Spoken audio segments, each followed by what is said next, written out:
Joining me now is longtime editor-in-chief of Ring Magazine and now author. He's got a brand new book that's coming out, I believe, in the next month or so. Nigel Collins. Nigel, how you doing? I'm doing good. I'll hold the book up so people can see it. Hooking off the jabs. Real nice cover. I like the cover. Who we got on the cover, by the way? Norris Curry. Oh, wow. This is taken from a number of different publications from 1980 until this year. So I pulled the hardest part of this was deciding what stories to use when you've written thousands. So we start out with Muhammad Ali and we end with Mike Tyson. But in between, not a bad book, there's a lot of other stuff. I'll just read you some of the chapters. Modern Superstars has a section with Floyd Mayweather, Daddy and Ward, De La Hoya, Hopkins, Barrera, Roy Jones. And then we have a section called A Walk on the Dark Side. And there's stories in here about the Philadelphia Death Squad. I don't know if you remember that. No. And there's a story about Sonny Banks, who died in the ring in Philadelphia. There's some good stuff too, but I got big biographies on the guys like Dick Tiger. You name it, it's in there. So there's a little something for everybody. It's $18.99, so that's not too outrageous. Well, if you can't come by here, which I see you're doing a good job selling stuff today, where can you find it? Well, I'm doing a series of book signings until it's released on Amazon November 15th. Wow, okay. You can do pre-order. I don't even know what pre-order is. How can you pre-order? But you can do that now, and then you'll get it right away. But I'm going to have another one in Philly at a sports bar, Jimmy's Sports Bar. Okay. And I'm going to do as many as I can. That's how you sell books. You mentioned 1980 you started. 42 years. That's almost like 6 different eras in boxing. Well, the thing is, that's where the material's from. My first fight I covered for the ring was 1972. Oh, wow. So 50 years in boxing. So, yeah, I've been in 50 years. I don't have any of that material anymore, But this material, I'm a better writer now. So it's not that great of a loss because I could do 3 of these. Yeah. So I tried to mix it up instead of having all about one thing. And there's a little bit of humor in it. Like I did a section called the bad guys, the guys you love to hate. And that was funny. I made it funny. Another one that's funny that doesn't sound funny, but it is because I wrote it funny, about boxing riots. Why boxing fans riot?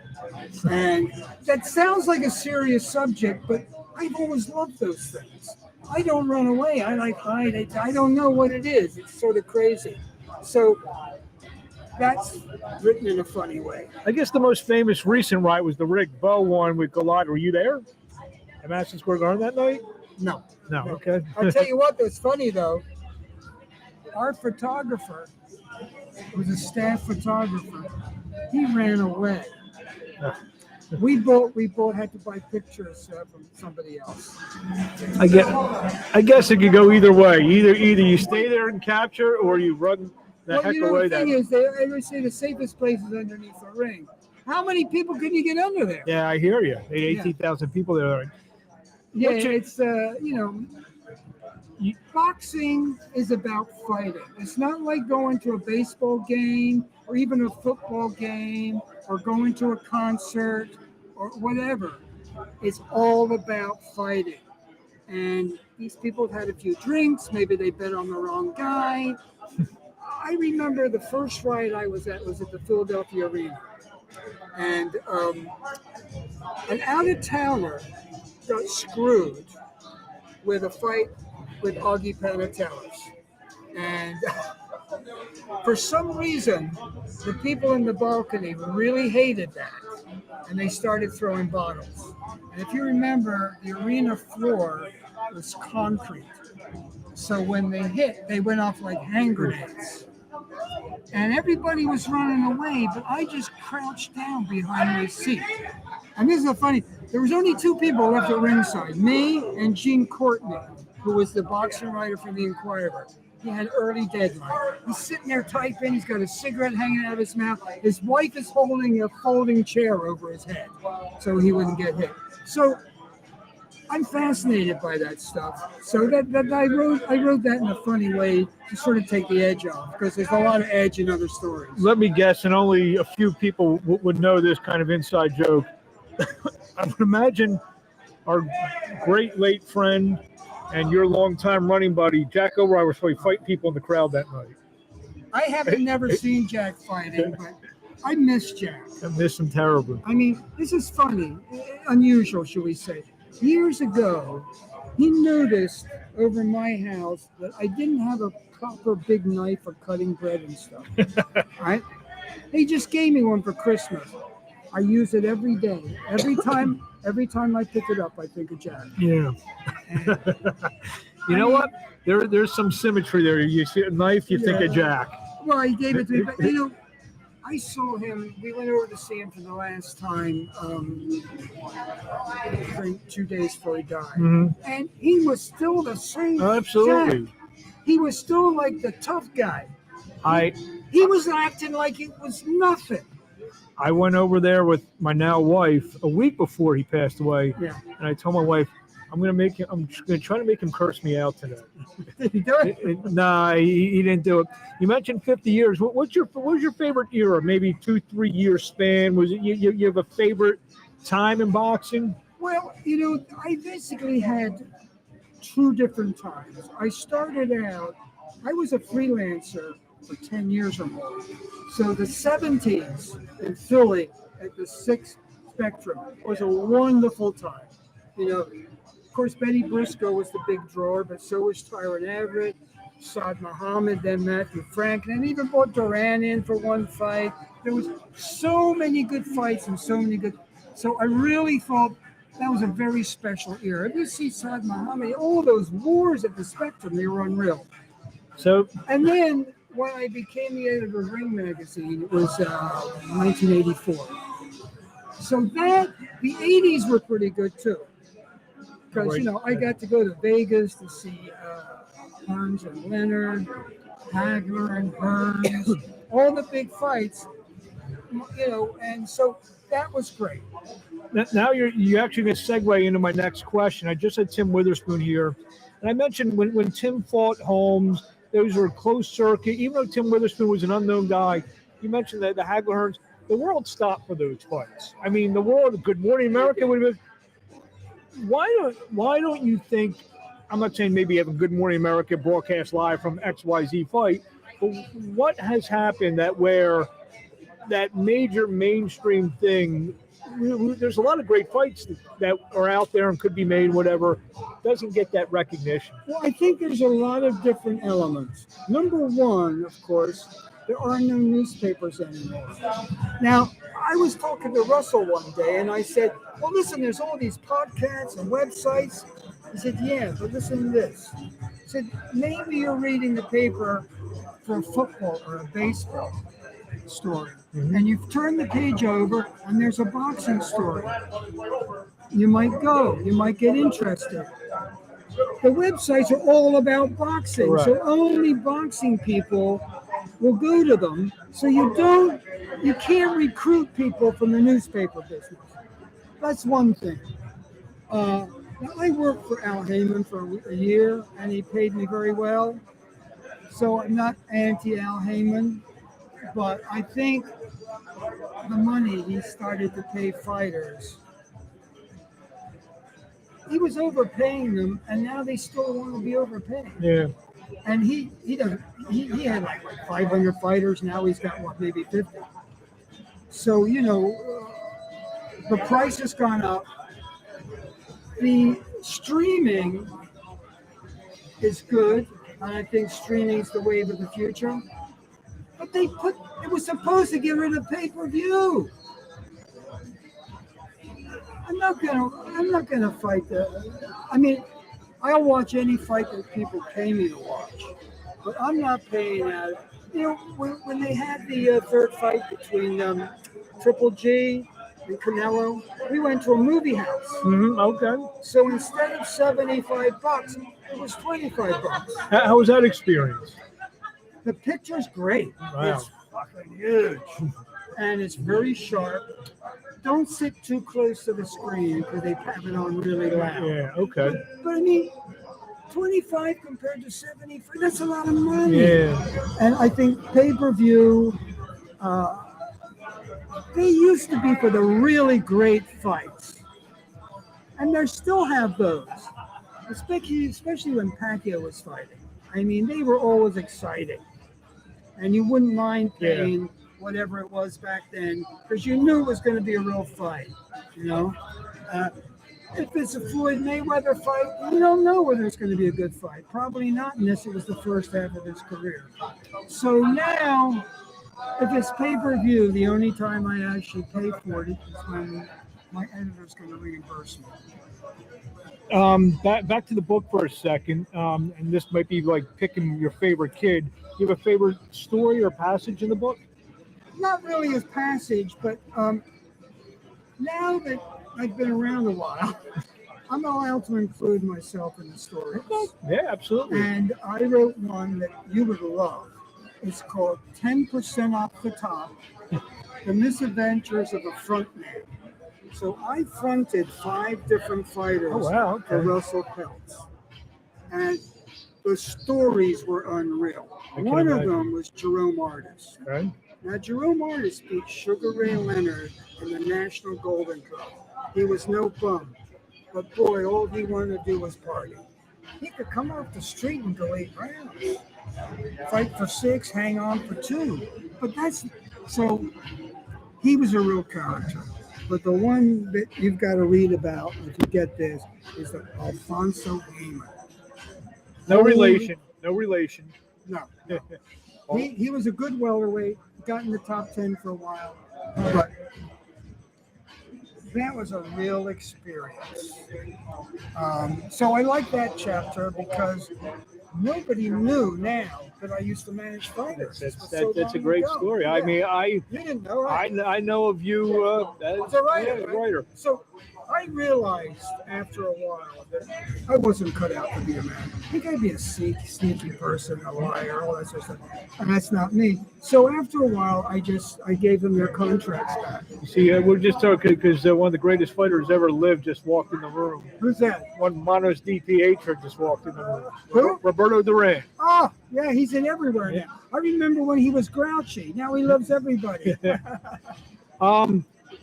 Before we get, I'll let you hawk the book one more time. Where can we see you writing in 2022? I know you dabble in a couple places. I'm going to be at the next one is going to be at Jimmy's Sports Bar up in the Northeast. That's later this month. Where are you writing now? Where are we seeing your articles today? Oh, okay. Right now, my main thing is the British Boxing News. Great. They're a weekly. I love it. All right. I subscribe to it. I did. And, it just got too expensive. Well, they got digital and paper. Yeah. But digital's cheap. Okay, maybe I'll get that. But it's an awesome magazine. It really is. Yeah, and it gets better and better. And I started up a magazine, a digital magazine called Ringside C. Okay. There was this guy, Michael Cronenberg, who was a boxing fan, and he was a designer of books and magazines and all, graphic artist. And his father had been a major boxing fan, amateur fight. So he wanted to start a boxing magazine. So him, me, and another guy got together, and I was the most pessimistic. Michael was over the moon, thought it was going to be great. And Eddie Mueller, who was the third guy, he was sort of neutral. So what we decided to do is do one issue and see how it went. And the writers would write for nothing, the first issue. and we're in our 4th year now, or 5th year. I Wow. think. And that's how So- many issues has that been? What is it, monthly? Well, it's a quarterly. Quarterly, okay. And basically, what it's about is good writing. Yeah. Nobody can write for it. We're not really interested in reporters. They have a job. That's great. But it's very creative. A lot of good writers, and the graphics are fantastic. Now, there's a paper version as well, so you can get paper or you can get digital. Paper you got to get from Amazon. Yeah. But the digital is cheap. Now, the main thing in publishing is paper, printing, and distribution. All that goes away with digital. Yeah. That's why you can get it for $4 instead of 14. It's unbelievable, yeah. So, I don't know what's happening in the ring. My lips are sealed, but I think they're on very thin ice. I don't know. But it's mainly those two that I write for, the Ringside C and the British Boxing News. Did you read the new one where I did the story about Zaire Rahim? What's that? Did you read the recent, I guess maybe last week or the week before, in Boxing News? I wrote a story about Zaire Rahim. No. I'll be sure to read it. He was, I ran into the Pennsylvania Boxing Hall of Fame. I hadn't seen him since he quit fighting. And he told me a story. It's amazing. I'm not going to spoil it for you. He made it. And nothing, I just suspected it was going to be a regular interview. Because I was trying to get Fearless Freddy, and he never showed. I don't know what happened to him. So it's a year. So I got his phone. We did an interview. He lives outside of Atlanta now. He's got it. But remember when he beat Eric Morales? What's that? He beat Eric Morales. Yes. Remember that? That was his big fight. Yep. And they screwed him after that. They didn't move him right. Yeah. See, here comes back home once in a while. Yeah. He like I said, I remember he brought a fighter. I just saw him at the Pennsylvania Hall of that's Fame. where I saw him. Yeah. Yeah. He looked good, didn't Yeah, he looked like he was ready for the club that night. he? Yeah. I teased him about his pink coat. Yeah. He looked good in it. Yeah, he did. And so, he was in the Olympics when 96, David Reed yep. was, right? And David Reed Terrence got all the Crawford as well. publicity because Yep. he got a gold medal Correct. with a one-punch knockout. Zaire lost the second fight. And he got a contract with their Top Rank. And they put him in, they never put him in big fights. Yeah.